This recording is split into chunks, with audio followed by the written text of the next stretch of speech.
Saudara-saudari terkasih, apakah saudara sudah memulai hari ini dengan penuh sukacita dan punya niat untuk berbuat baik meskipun kecil? Semoga Tuhan memberkati niat baik saudara. Hari ini saya bahagia sekali. Karena itu, saya akan membagikan kebahagiaan saya saja. Kenapa bahagia? Karena hari ini saya merayakan ulang tahun Imamat yang ke-25. Pesta Perak Imamat. Luar biasa.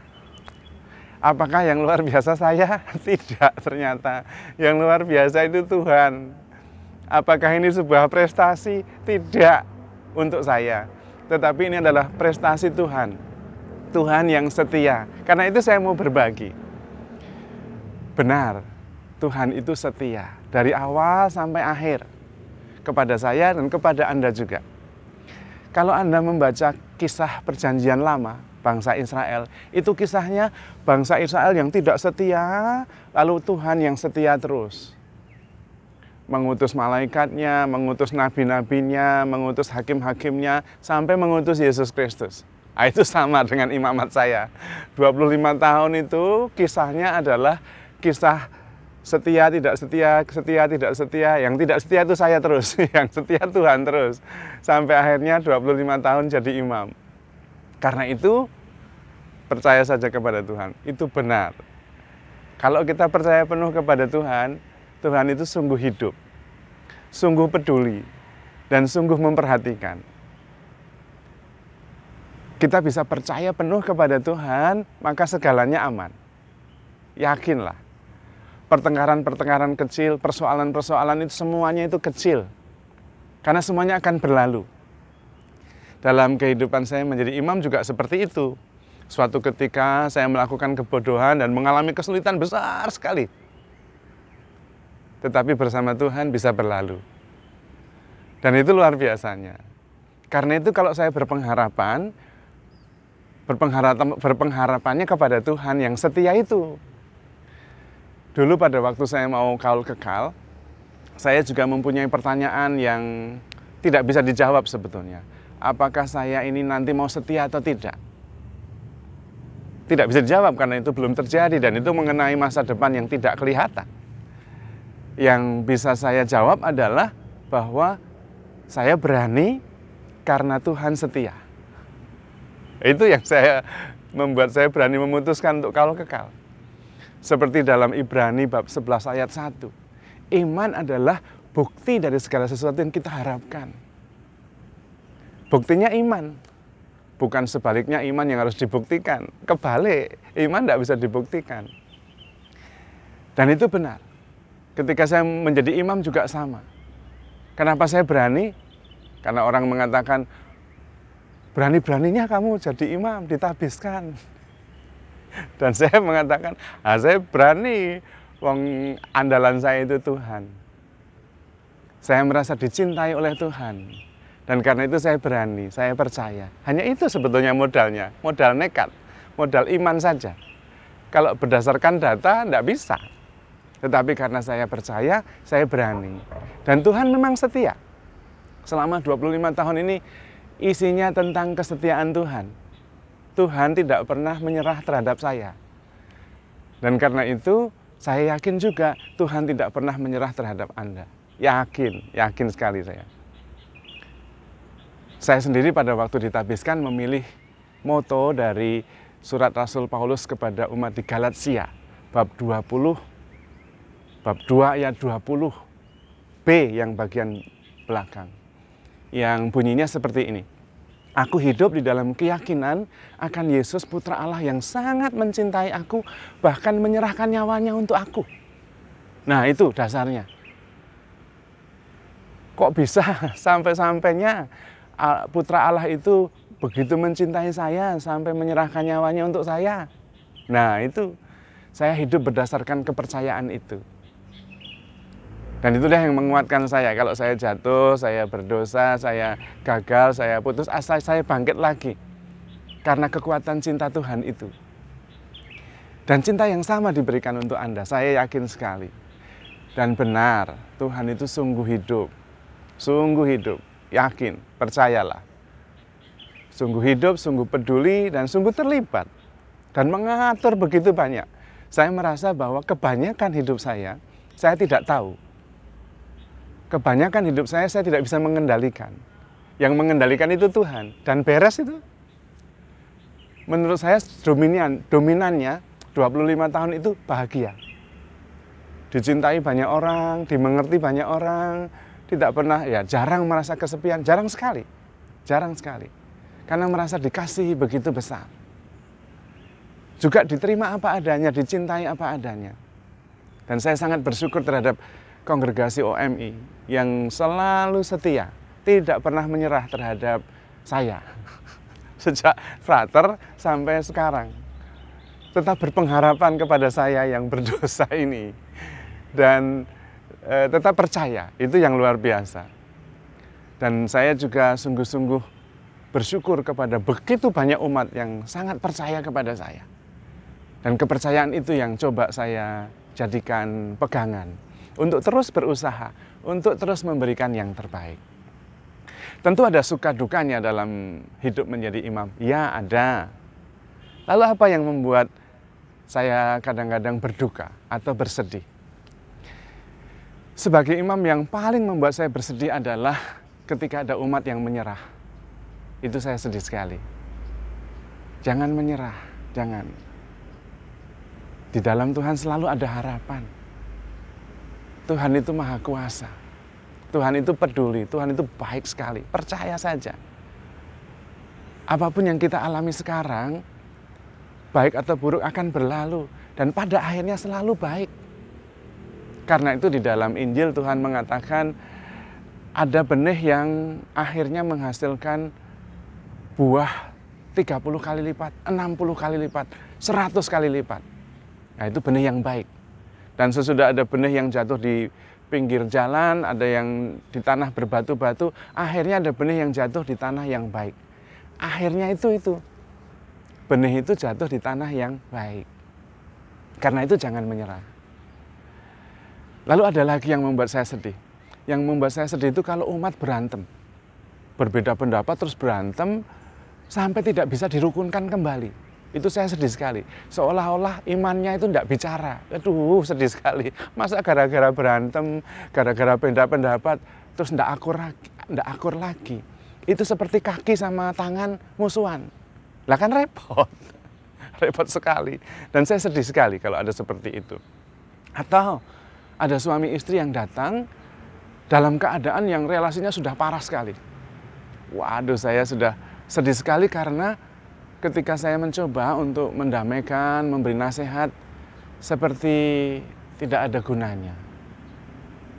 Dan saya seperti merasa tidak berdaya. Yang juga membuat saya sedih adalah ketika ada seorang tua atau pasangan suami istri orang tua dan dengan sedih mengatakan, Romo tolong nasihati anak saya ini. Anak saya ini sudah tertarik ke agama lain. Nah, itu yang paling sedih. Karena iman itu bukan karena pengertian. Dikasih nasihat seperti apapun ya tidak bisa. Karena iman itu levelnya bukan pada korteks, bukan pada pengertian, reason, tapi pada limbik. Limbik itu tidak punya bahasa. Yang punya bahasa itu korteks. Bagaimana bisa meyakinkan seseorang dengan bahasa yang bahasa iman itu nggak nyambung. Maka saya merasa tidak pernah berhasil dalam hal itu. Dan saya sedih sekali. Lalu apa yang membuat saya bahagia? Yang membuat saya bahagia itu kalau umat itu bertumbuh dalam iman. Waduh, saya senang sekali. Melihat dulunya seperti apa, lalu sekarang seperti apa. Hidup dengan tekun, dengan bahagia, dengan penuh iman. Lah, itu luar biasa. Itu saya merasa berarti sebagai imam. Sungguh membahagiakan. Apalagi kalau kemudian dalam perjuangan hidupnya itu iman yang menang. Waduh, luar biasa itu. Seperti misalnya dalam relasi suami istri, sudah begitu berat, tapi kemudian oke, karena saya pernah berjanji di hadapan Tuhan, dan itu adalah sakramen, maka saya setia, apapun yang terjadi. Nah, itu menggembirakan sekali, luar biasa. Dan mereka berjuang, dan bisa ternyata, bisa.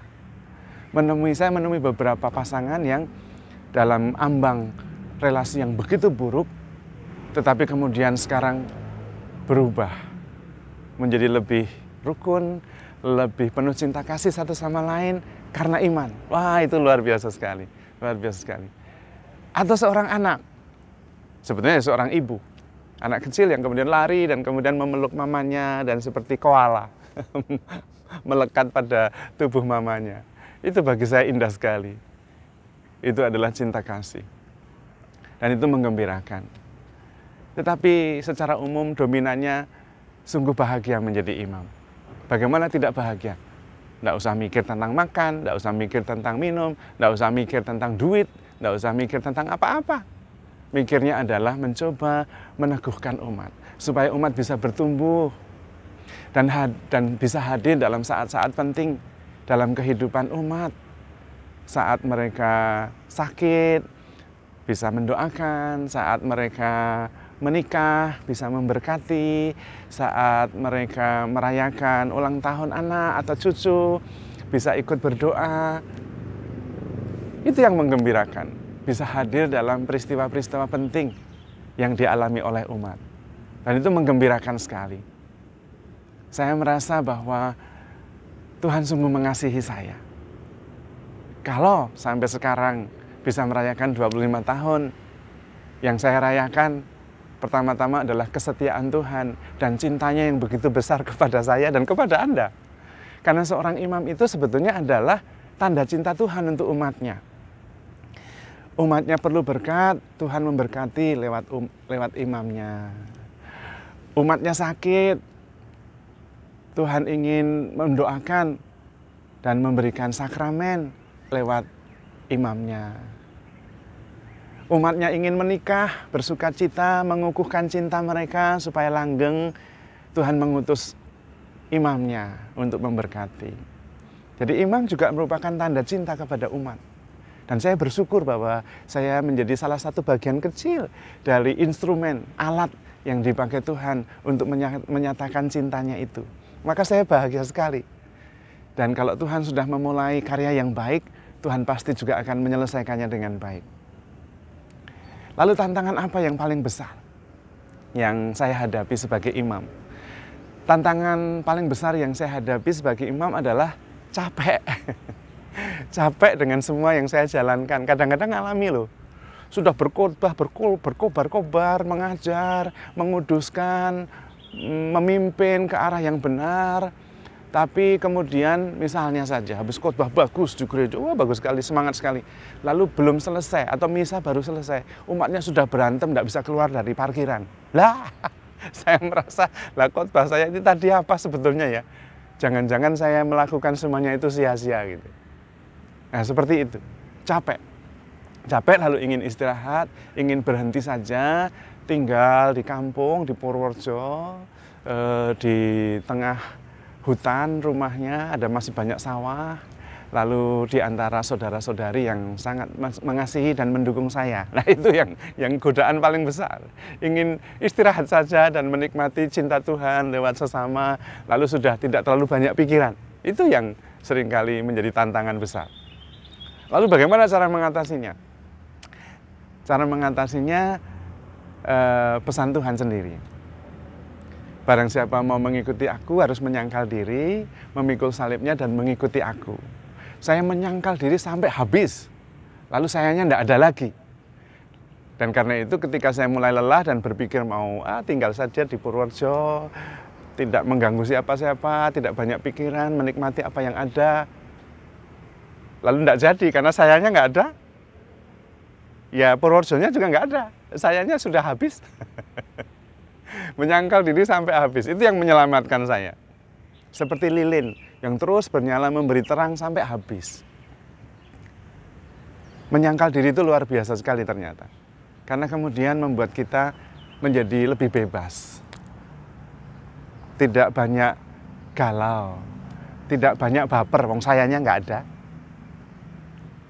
Juga kalau direndahkan, saya tidak merasa direndahkan, wong sayanya sudah nggak ada. Dan saya membayangkan, kalau saya mati, mungkin sayanya enggak mati, sayanya udah nggak ada. Mau mati gimana? Dan itu yang menyelamatkan saya. Sebetulnya ada seorang santa yang mengatakan seperti itu. Saya kalau merayakan Ekaristi, saya membayangkan diri saya sebagai lilin, katanya.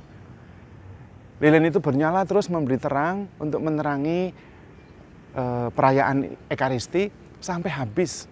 Dan saya ingin seperti itu sampai habis, sayanya nggak ada lagi. Wah, itu luar biasa. Lah kalau sayanya nggak ada lagi berarti ya nggak bisa sakit hati, wong sayanya udah nggak ada. Nggak bisa direndahkan, wong sayanya nggak ada. Nggak bisa mati bahkan, wong sayanya nggak ada.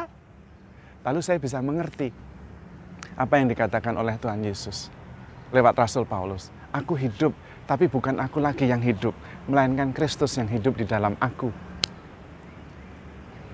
Itulah yang sungguh ingin saya bagikan. Sukacita karena Tuhan begitu setia dan mengasihi kita semua.